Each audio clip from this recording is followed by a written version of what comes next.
sometimes not. Okay. All right. So math readers, raise your hand that took math read last year. All right. That means everyone else didn't. That means everyone else has never seen a rational function before by a math teacher here at Lockport. So we're going to break this down real slow. So that's why today shouldn't be too bad. And hopefully throughout the week you build on knowledge from these rational functions ideas. Some good stuff on this set of notes, but that's what a rational function is. It's a polynomial divided by a polynomial. All right, so you got fractions. Okay, so I say rational functions are fractions, but you got variables in the denominator. So that's what makes it special. Okay, and then our first thing that we got to have is and understand is that you cannot divide by zero in math. I'm going to bore you with the details of grade school. 1 divided by 0, we just did division. We just did division of polynomials with a garage. And who goes inside the garage when it's 1 divided by 0? Who goes in, 1 or 0? Who goes inside, 1 or 0? Nobody knows, right? 1. All right. And then 0 goes out here. And then you have to tell or ask yourself what number, right, times 0 equals 1, because that's what I'm trying to accomplish. Does any number exist that multiplies by 0 to equal 1? This is why this is impossible. All right. That's why this is said to be, what does your calculator say? Divide by 0 error. So it's not defined mathematically. When I go the other way, 0 over 1, this always kills me, people flipping coins. Which one's undefined? Which one has an answer? Well, it goes back to grade school again. The 0 goes on the inside and the 1 goes on the outside this time. What number times 1 equals 0? There is an answer for that. What's the answer? 0. So that's why this one does have an answer. That's why 0 divided by 1 is defined. Okay, great. All right, so what we have to understand here now is we have rational functions which have variables in the denominator. Oh, I got sabotaged. Hold on. Back button. I'm going to send this to the back. Nope, picture in the background. Let's get them all. I got to get all my pages. Hold on, everyone. Just stick with me. Otherwise, the paper will slide and I'll go crazy. Just like when I walked in today and technology did a reboot of my screen, so I didn't even know how to connect. And that's what they do to us. They just keep messing with us teachers so we can go crazy. These little things that are so much fun to deal with. Anyway, I'm back. Okay. Thanks for listening. Okay, so now what was I saying? Well, we got variables in the denominator. So therefore, we could have problems with getting a 0 in the denominator. So therefore, we have to identify domain. And again, what is domain? When they ever ask a domain, that is saying what is x or what can x equal. Sometimes what you got to figure out is what it cannot equal, and then and it can equal everything else. So, and don't worry about the numerator. Can there be a 0 in the numerator? Yes or no? Easy for me to say. Yes, we just determined that. Yes, we can have 0 in the numerator, so we should never worry about zeros up there. We worry about zeros down in the bottom. Okay, so what do I do about this? I literally do what I'm not supposed to. I set the denominator equal to 0 because it can't. All right.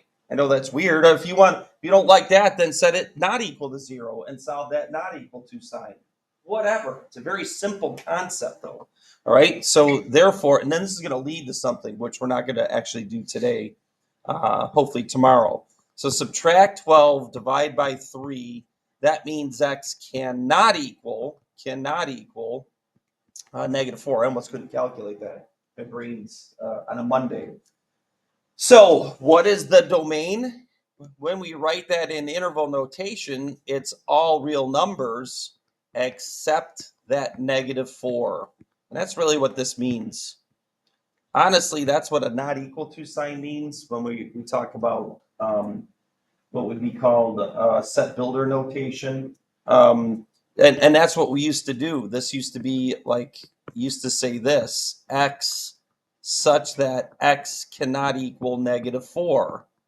this as actually defined as all real numbers except -4. That's what a not equal to sign means. All right.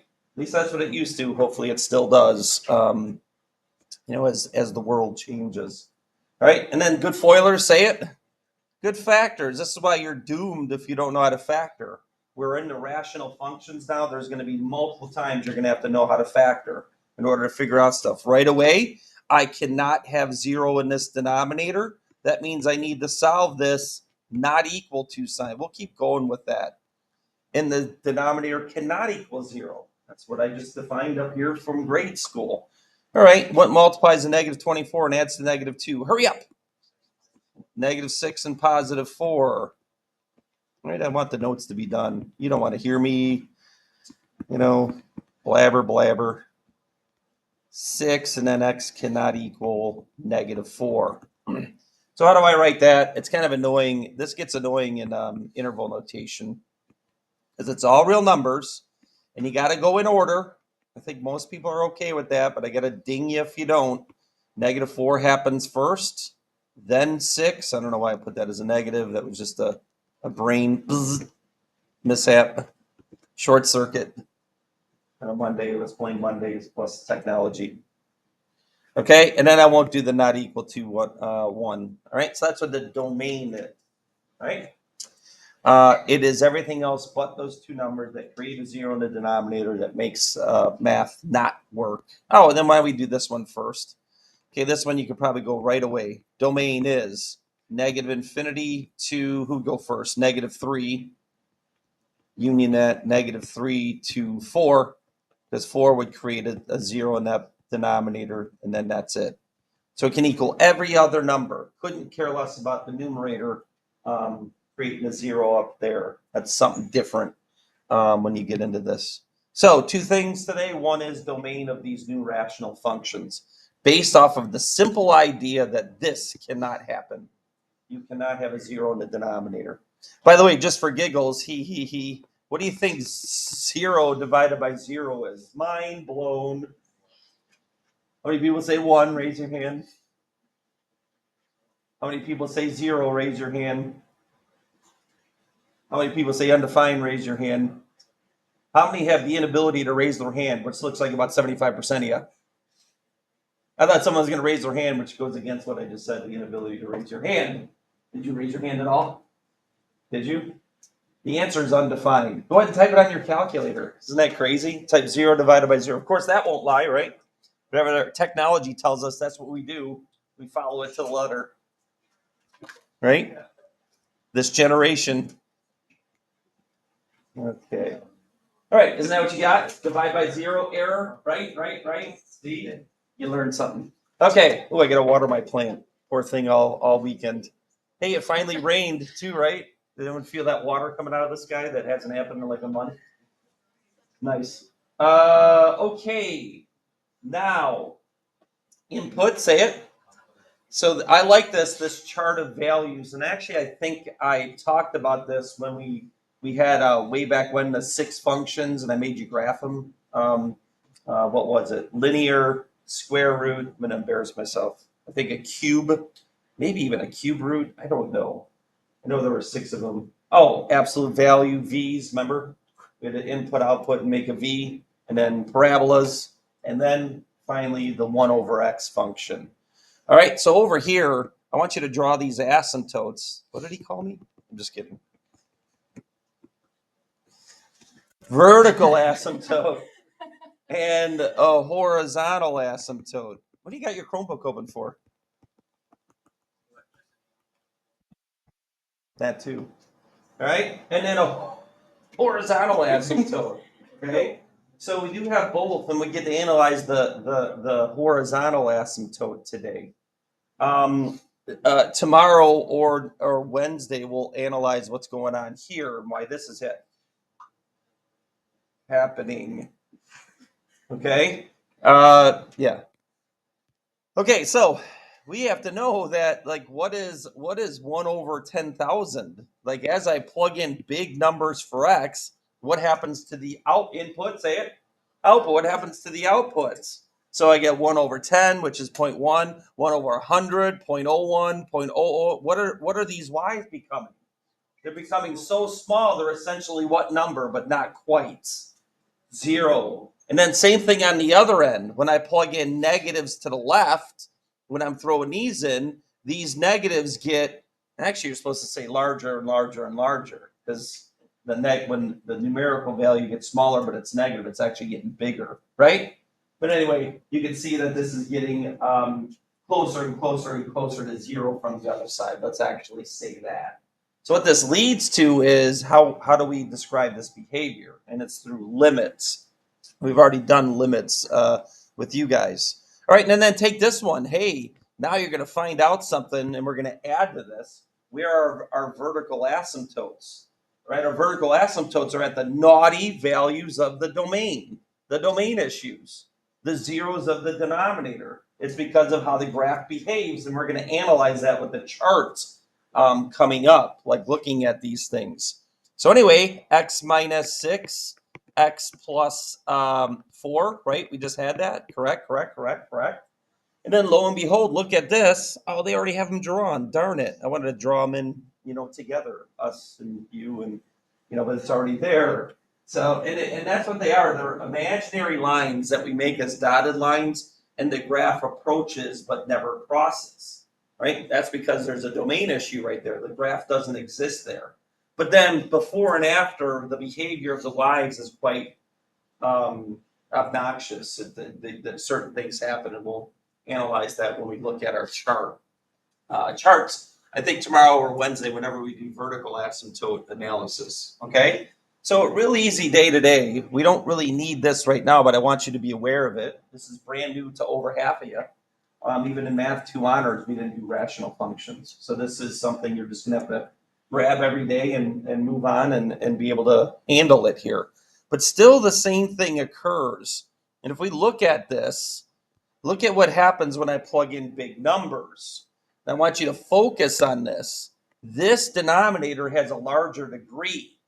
So the bigger the numbers I plug in, the denominator dominates. But what's small over large? What kind of number is that? What's 1 over 10 and then 2 over 50 and then like 7 over 10,000? What are those numbers still approaching as that denominator starts taking off and getting huge? Still the number 0. So as I plug in big numbers, this chart isn't lying, by the way. If we put this in our graphing calculator and then looked at the table of values, you'd see these y values. These are getting smaller and smaller and smaller. You as a student will have to analyze that, hey, that denominator dominates. So therefore, as I plug in big numbers, the denominator takes over and the outputs turn into 0, essentially. Same thing on the negative side. You're going to have to analyze degree of numerator and denominator and see who is the most powerful. In this case, yet again, crinkle, we have, is that you again? Yeah, that was, good Lord, right? In that water bottle. All right, anyway. So what are all of these limits? Okay, so then let's look at this, and this is what you're going to have to write, which you have already written. You've already written limits, and we got to get used to it. Limit, that's what is y approach as x approaches. Well, in all of these cases, 0. Approaches never gets there.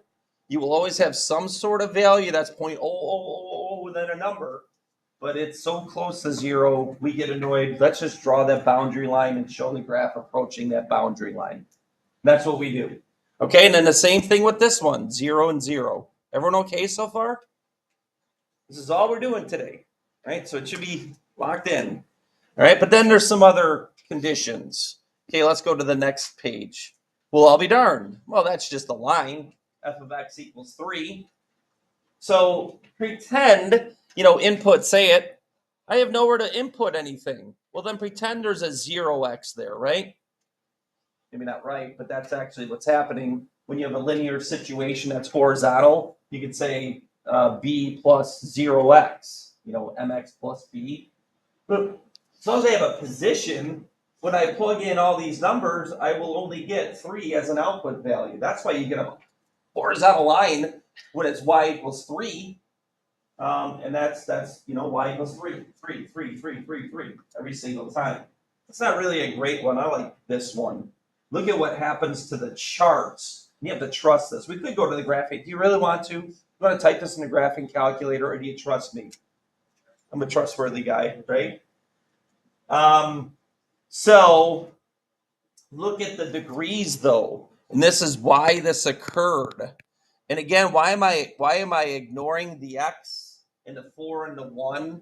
Because when I plug in large numbers, these take over and these become irrelevant to the output value. No matter how large the number is, the squareds take over.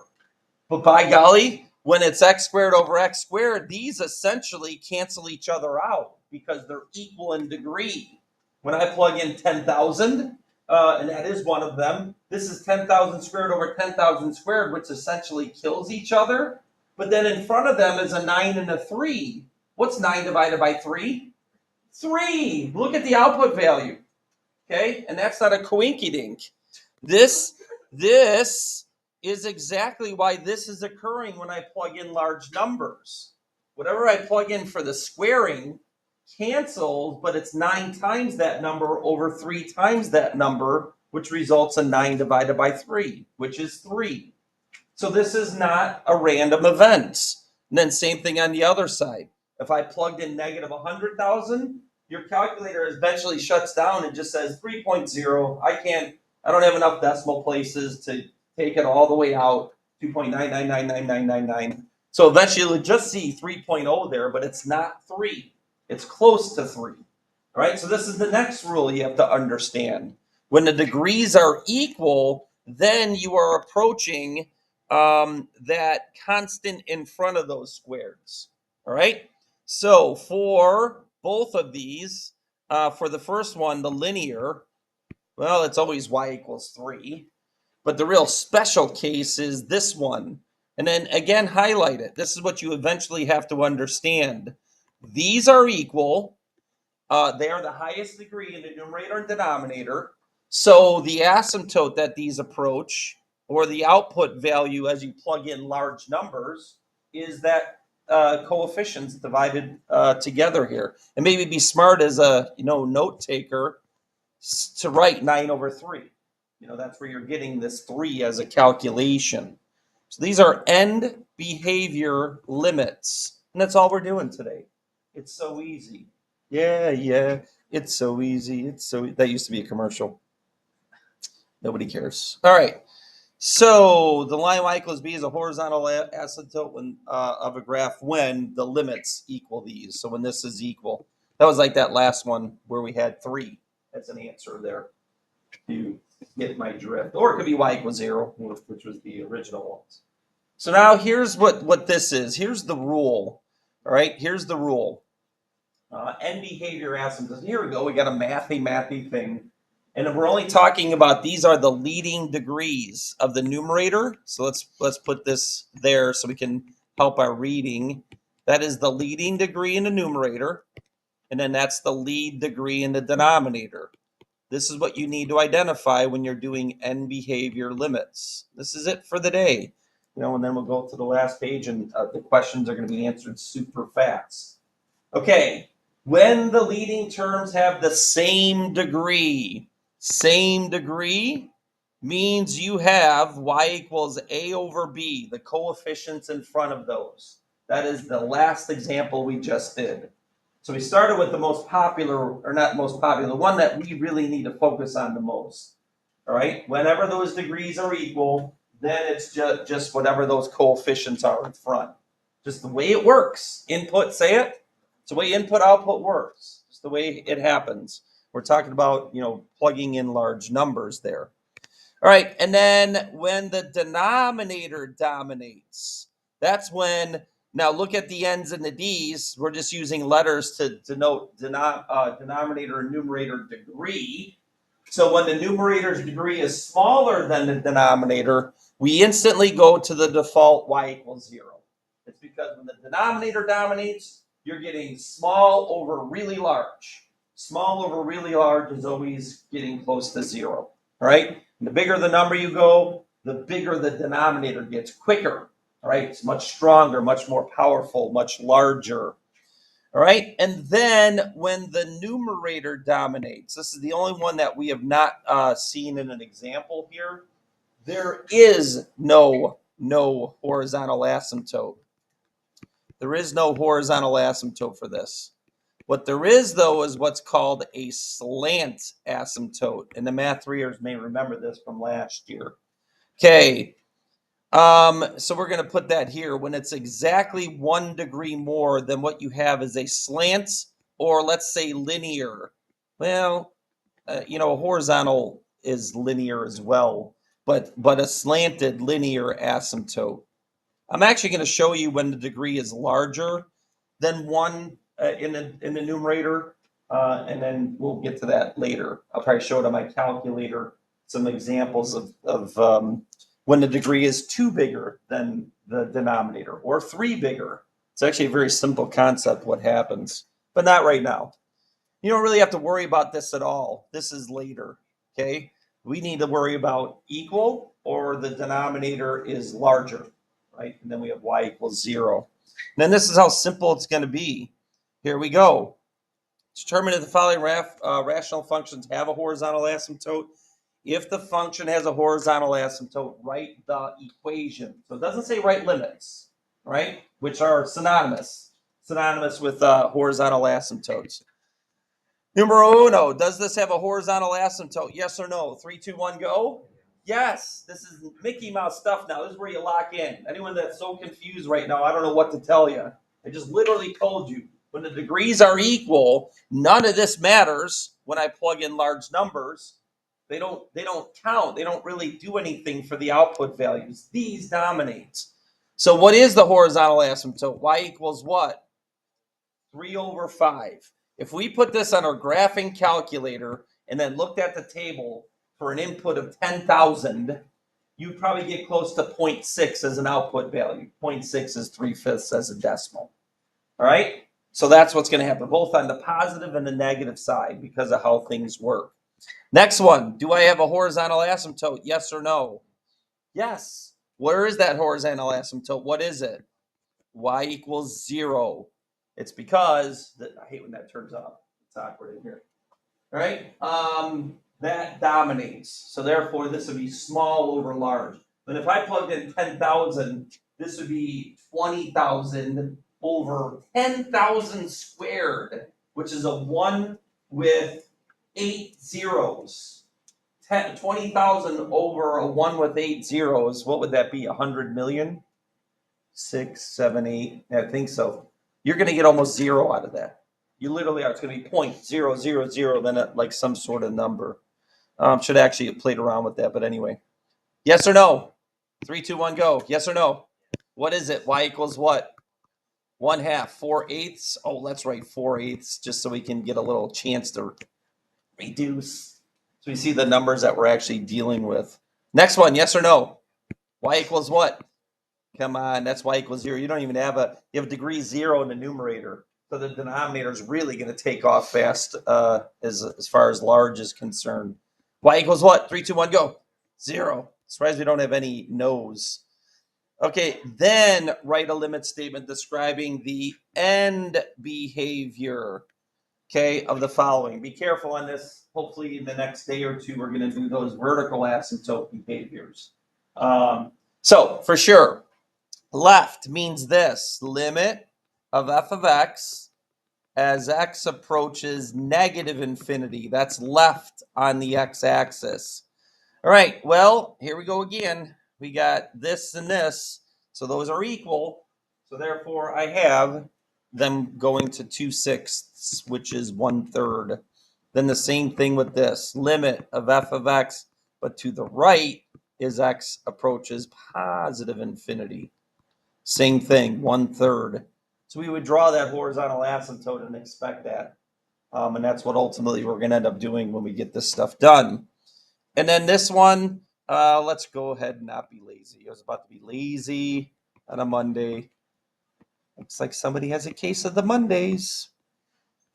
You know what movie that is? Everyone should watch it. It's a very important movie. It's called Office Space. It's actually a movie about how it's going to be when you go to the working world, working in an office. Anyway, no one's ever seen that Office Space. Makes me sad. Okay, why? Because the numerator's degree is smaller than the denominator. Ooh, that just wrote up there. That was weird. Okay. Numerator's degree is smaller than the denominator, right?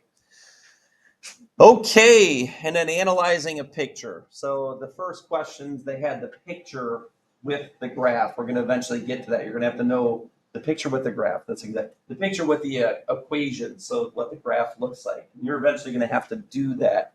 But really just looking at this, we have to analyze what does this mean here, all right? And that means we have a horizontal asymptote, so we have a graph being controlled by that. It's not really the graph being controlled by that, it's the equation that's controlling the outputs as I plug in big numbers, both positive and negative. So through looking at this is definitely limit of f of x as x approaches negative infinity. And by the way, let's write this up here. The equation of this is, and I kind of went over that real fast, but a horizontal line is y equals a number. So we got to get that those equations set in our head here, because then when we get the vertical asymptotes, it's x equals a number for vertical lines. So we got to get this stuff separated in our minds so we don't do those silly little errors of flip-flopping. When is it x equals? When is it y equals? So on and so forth. But we see that we have y equals 2 as that horizontal asymptote, so therefore that's the limit. Limit of f of x as x approaches both positive and negative. We're approaching that 2 output value. All right, I think that's it, right? Are we done? Hi-oh, love Mondays. No, I don't. Where's my, see, look at computers. Where's the, there. That took forever for that to appear. Anyone just see that? The missing arrow just was gone. Oh, that's not what I wanted. Hitting the wrong thing too.